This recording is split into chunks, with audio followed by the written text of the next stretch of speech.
Our first question is from John Werner, Waco Tribune-Herald. Yeah, Davion. It looked like in the second half y'all were attacking the basket much better, ratcheted up the defense. What was kind of the plan going into the half? Going into halftime, Coach told us we can get to the paint anytime we want. All our missed threes off the dribble. I mean, we was basically bailing them out. I mean, we wasn't making them guard. We was shooting contested threes, but I think we did a great job the second half getting to the paint. I mean, it don't matter if we got a shot clock violation, we got to the paint, and we knew that we are going to keep putting pressure on the defense, and they was going to collapse eventually. Thank you. Our next question is from Kendall Cott. Hey, Davion, what does it say about your defense that you all can win a game like this when your three shots weren't falling compared to, I guess, Kansas and Oklahoma State games? Oh, I'm sorry, you was breaking up. Hey, Davion, can you hear me now? A little bit, yeah. Can you help me out, DK? Davion, what does it say about where you all are defensively that you forced 9 Villanova turnovers in the second half and then only had 6 combined the last 2 games? We knew if we wanted to win, we had to turn them over. We got to make them feel comfortable. They're a really fundamental team. They don't turn the ball over. They're number one in the country not turn the ball over. So we know for us to win, we had to get them out their comfort zone. I think we did a really good job of that. Our next question is from Curtis Quinlan, KCEN TV Waco. Hey, Davion, Curtis Quillen, Channel 6 in Waco. You guys just seem to be more confident when you guys switched to the matchup zone there in the second half. What is it that helped you guys get that confidence there to the point where, you go on that 14-2 run to kind of seal it? I just say our bench, man, they give us a lot of energy. I mean, they don't get a lot of credit, but they give us a lot of energy, especially the second half. They picked it up, and we picked it up. You can see on the floor defensively, we picked it up just because of them. They talking. Even our teammates on the floor, though, we did a really good job of staying in front of our man, and we knew defense was going to turn to offense, and that's what it did. Our next question is from Dana O'Neill. Davion, Dana O'Neill with The Athletic. You talked about, the defensive pressure that you put on them, and they don't make a lot of mistakes characteristically. Did you kind of sense them unraveling a little bit as that second half started to go on? Yeah. I mean, I felt I had to put pressure on the ball more. They was running offense, and Coach Drew told me, you got to put pressure on the ball. I mean, especially because those guys are really good one-on-one. They make the right play most of the time. And if I can disrupt the offense and make them swing it to the other side and waste time, then it'll help us out. And I think I did a good job. I mean, Justin Moore's a really good guard. He didn't play my pace. He kept his pace the whole game. I just tried to make it hard for him, and we came out with the win. Our next question is from Kevin Brockway, CNHI Sports Indiana. Yeah, Davion, what does it mean to get to the Elite Eight with this group, and how critical is preparation going to be for Monday? It means a lot, man. We put in a lot of work, put in a lot of time. Our whole life we've been working for this moment, man. I think we just love to win. We love to keep playing. We love being in the bubble, obviously. So we just gonna keep playing our hardest and try to go 1-0 each day. Our next question is from DeMichael Cole, Philadelphia Inquirer. Hey, Davion, DeMichael Cole, Philadelphia Inquirer here. Just what do you think the biggest difference was from the first half to the second half, and how they guarded you and how you adjusted as a team? The first half, like I said, we took a lot of dribble threes. They was running offense. They were getting good looks. The second half, we disrupted them defensively. Making them turn the ball over. We got to the paint the whole entire half. I mean, we shot, I think, 2 off the dribble threes, and Coach told us, we're not going to win if we're going to keep shooting off the dribble threes. It's not falling tonight, so we just got to trust our teammates. We got to get in the paint. I think Jared really did a good job in the first half. He shot a lot of dribble threes, but in the second half, he trusted us, and he was a leader on the floor. He was a leader defensively, offensively. I think that's what changed the game. Our next question is from Jack Allen, KXXB. Hey, Davion, Jack Allen, 25 ABC in Waco. I'm just wondering, as a team, when you get one or two turnovers, is there sort of a blood in the water mentality that makes you want to ramp it up even more when you get a couple like that? Yes, for sure, especially with that team right there. They don't turn the ball over at all. I mean, most of the time they don't turn the ball over. Like you said, the last 2 games they had 6 turnovers. I mean, they can handle the ball. They're well coached, and just them turning the ball over and us leading to offense really helped us a lot. Just because I know that coach is mad because he's not expecting them to turn the ball over because that's not what they do. So just disrupt them definitely changed the game too. Next question is from John Title, hoopshd.com. John Titel from hoopshd.com. When you beat Villanova last year, Colin Gillespie had 27 points. So my questions, number one, do they seem like a completely different team without him? And number two, how do you prepare to play a team knowing that their star point guard will not be playing? I feel like we prepare. I'm gonna answer question 2 first. We prepare every game the same. I mean, we don't look as like one player can beat us. I mean, they're really good. I mean, they feed off him. He's definitely a really great player. He's definitely a leader on the floor. I mean, you can tell. I mean, but we prepared like any other game. Whoever the point guard was, we just try to make them go to their weakness. We try to stay away from their strengths. And the first question, what was the first question again? Does he seem like they seem like a completely different team with him versus without him? Yeah, for sure. I mean, because they don't have like a guy that gets to the paint every time like Colin does. They're kind of relying on the post, or they're kind of posting up. Colin can shoot it, get to the rim, like he get into the paint, get assists, shoot the mid-range, but he did a really good job of that. I mean, I wouldn't say they're a completely different team because they still played a little bit the same, but they don't have that guard that can get to the paint every time like Colin did. Our next question is from Kevin Lonnquist. Davion, with you guys having the reputation of being such a great three-point shooting team, what does it say about the resourcefulness that you guys were so committed to and successful going to the glass in the second half like you did? We're just a team that don't rely on the three. I mean, that's what we do. I mean, we can all shoot the ball. I mean, we all work on that, but we know every night it's not going to fall. And we know that for us to win, we got to be able to guard, and then we got to be able to get to the rim. Because I think our guards, every one of our guards can get to the rim and finish. They can get to the rim and pass the ball. I think the second half, that's what they did. Our next question is from Kevin Brockway, CNHI Sports Indiana. Kevin's on this. Good, Davion. Composure, how important was that at halftime in terms of being down 7? How did you guys manage to kind of maybe keep your cool a little bit, having a veteran group? Can you say that again? I'm sorry. You kind of breaking up. Composure, just staying composed at halftime, down 7. How did you guys kind of approach the halftime break, and how did it carry over the second half, you think? We didn't let our head down. We know like they're a really good team, man. We didn't expect them to blow them out. I mean, they played really good the first half, and we didn't play really good. I mean, we was down 7. We was 2 from 12 from 3, something we don't really do. So I mean, I feel like we did a really good job of keeping our head up and taking to the second half when we kind of punched them in the mouth the second half as they punched us in the mouth in the first half. Our next question is from Andrew Miner, 24/7 Sports. Hey, Davion. Villanova was potentially going to be on the schedule for you guys to start the year, and that game never even had a chance to happen due to COVID. Was there any extra fire that you guys had to play Villanova, one of the another team considered the top in the nation in this Sweet 16 matchup? I wouldn't say it was the fire. I mean, I just feel like that was a team in our way to get to the Elite Eight. We had to take it. Whoever we play, we were going to play our hardest. I mean, everything happens for a reason. We didn't get to play them in the beginning of the season, but we get to see them now, and I feel like they was in our way, and we took it to heart, and we played our hardest out there. Sure. Thank you. Our final question for Davion is from Billy Witz.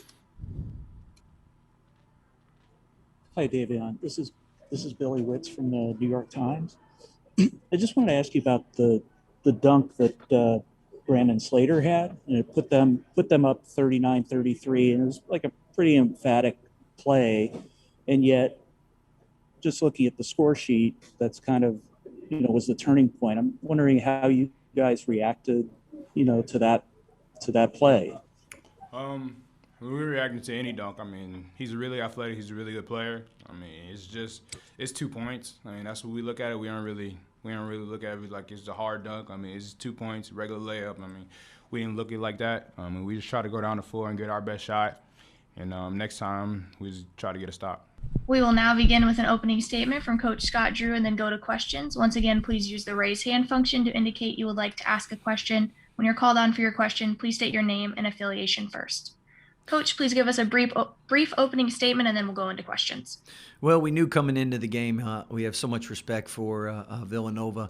They won 2 out of the last 4 national championships. We played them last year in Myrtle Beach, and Coach Wright's a Hall of Famer and a tremendous coach. And their players, they really execute. They never beat themselves, and we knew we had to earn it. And I thought first half they did a great job. Second half, really commend our guys for coming in and trying to find a way to get better shot selection and try to put some points on the board, and at the same time get some stops so we could get out in transition.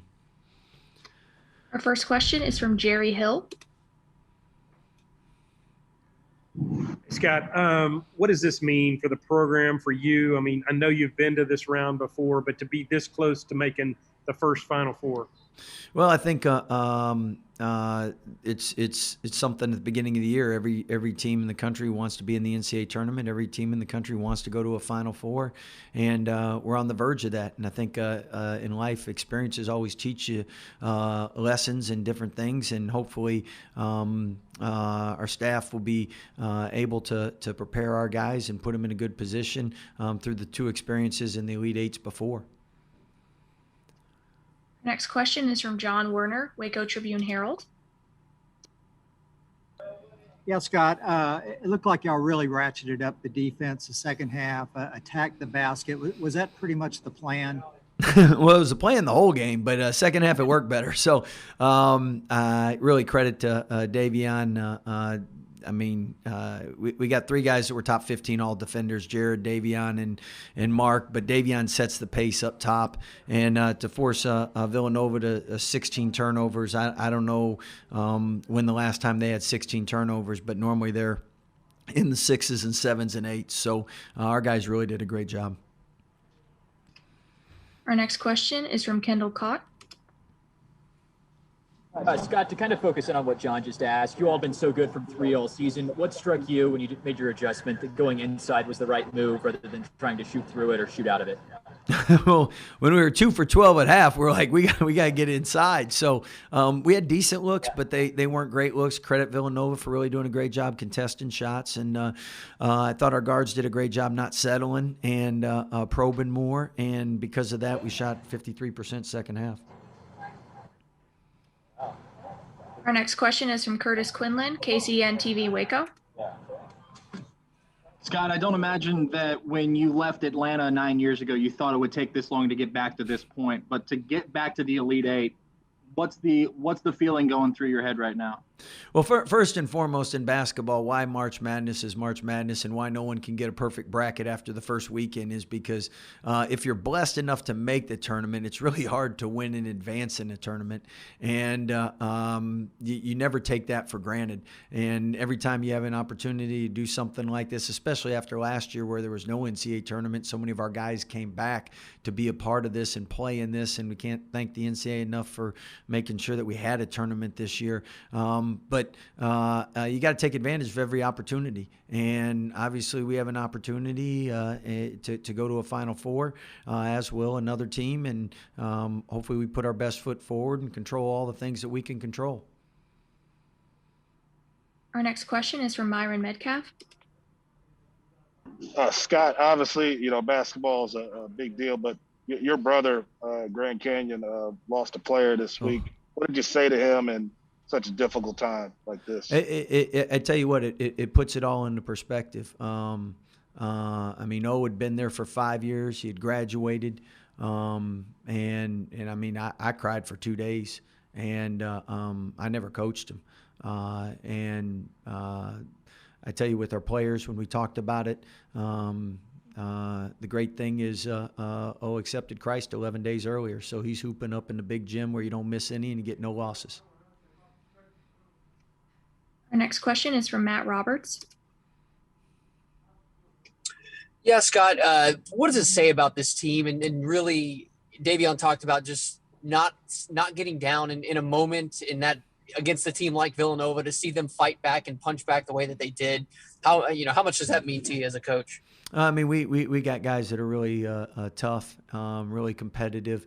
They put so much time into their craft and their development, and the big thing is they love each other. And it's always great coaching a group that is always telling me things on the sideline, run a play for so-and-so or do this for so-and-so, but they're always thinking of each other, and they always encouraging one another, and they stayed together. And, when you're down 7 at halftime, when there's this much pressure, win or go home, sometimes pressure bursts pipes, and obviously it didn't burst ours tonight.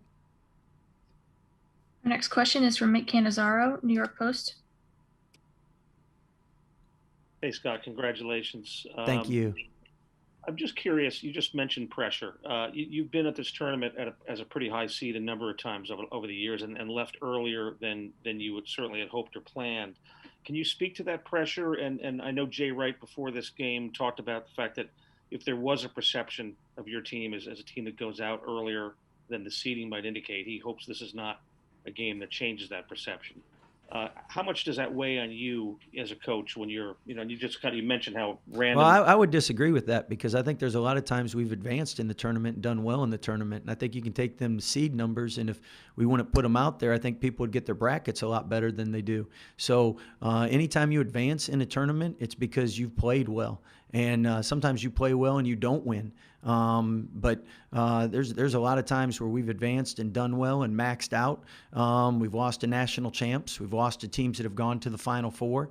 And I hold my head high, and our players hold their head high when you lose to national champs and teams that go to the Final Four, because they got great players and they got great coaches too. So we've been part of big upsets. One of the best memories of all time was when my brother hit the shot. And we've also been in heartbreaks where Ron Hunter's son, who we told him it was a great idea if you played for your dad, and that came back to bite us. But I guess coaches' sons are always happy for coaches' sons. So again, if you're in the tournament, you're going to have great moments and you're going to have bad moments. That's why it's the tournament. It's a 40-minute game. And if we wanted the best team to advance, we'd do what the NBA does, play 4 out of 7, and you would get that. But that's why it's March Madness. And I'm proud of every team that's been in this tournament, because they deserve to be in it. And I'm proud how they performed. And I think if you go through the record and facts speak for themselves, we've done very well. Thank you, Scott. Our next question is from Jack Allen, KXXV. Hey, Scott, Jack Allen with ABC 25 in Waco. You had mentioned a little bit just about the experience of your team and their ability. What stood out to you at halftime to let you know that they had it in them to pull this comeback? Well, I always know they have it in them. They've shown me that for the years, and in the last 2 years, we've won more games than any Power 5 team in the country. So they've earned that right, and they've earned that trust. Now, it doesn't guarantee that you're going to come out and win. It doesn't guarantee you're going to play a great second half, but they have 100% my full trust. Our next question is from Dana O'Neill. Hey, Dana. Hi there, Scott. Your team came out, this is a strange question, but you guys came out kind of early, like at the end of the half, seemed to me anyway. Is it to the point where this team, like, you don't really have to tell them a lot, that they sort of instinctively know what they need to do?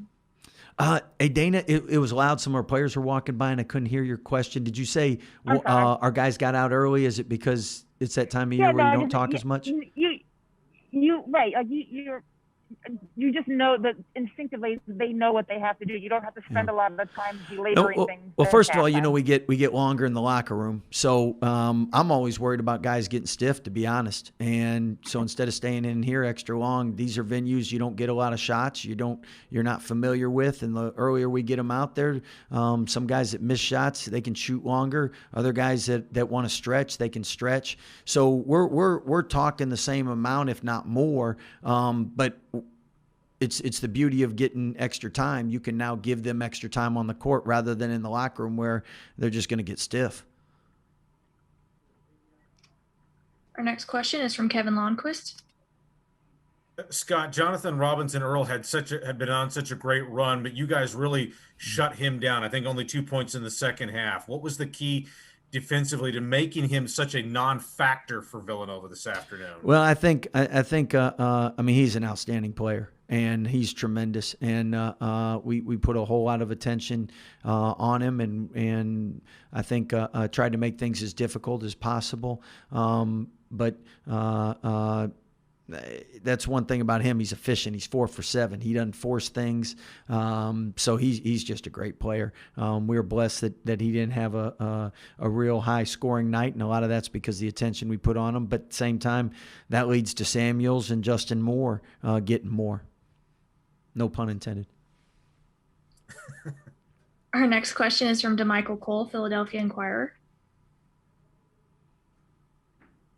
DeMichael Cole, Philadelphia Inquirer here. Just what was Villanova doing defensively in the first half to, get you guys, I guess, from not taking your normal shots? And then what did you do to adjust in the second half? Yeah, good question. Well, I think first half, first of all, we weren't getting many stops. I mean, they shot 50% first half. Second half, we were getting stops, so then we're in transition, so we're getting into our offense quicker with advantages, and we finished with fast break points 7-0, points off turnovers 22-4. So I think that was huge in not going against their set defense, and that's, I mean, every coach, when you start with a game plan, you can't give up easy buckets. And first half, they did a great job of not giving us any easy buckets. Second half, we were able to get out and go a little bit more. And then second half, I thought our guys didn't necessarily take the first shot, but tried to get a better shot.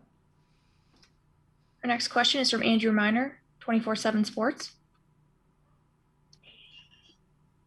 Hey, Coach, I was just curious if you could share what was going through your mind when Mark was chasing down that loose ball. I think it was opposite end of the court of you, and he jumped over and kind of looked like he was banged up, but then, of course, he came back to finish the game. I was hoping he didn't kill anybody, first of all, because I knew he wasn't stopping. He plays one speed, and that's full speed. So I was glad that no one was there to get injured. I was glad that he was able to get up, because when they called for Dave to come over, I didn't know what happened, because you couldn't see behind there. I just know if there's a loose ball and you're in that front row and Mark Vital's going after it, he's not stopping, because he plays one speed, and that's full. Thank you, Coach. Our next question is from John Title, hoopshd.com. John Title from hoopshd.com. Since Oral Roberts is currently tied, I figured I should ask you, one, are you and Paul Mills the closest coaches left in this tournament? And two, would it be a dream or a nightmare to face him on Monday? Good question. First of all, I hope that game goes to about 8 overtimes. So after 8 overtimes, Coach Mills is family, and you always want family to win and be successful. Now, it's not going to be fun if they win and we have to play them, but the beauty is one of us is going to go to a Final Four, and at that point, if you're going to lose, you want someone, family member, to go. And so much respect for Oral Roberts and the job Coach Mills, Sam Patterson, the guys that have been on our staff that helped build our program and what they've done there.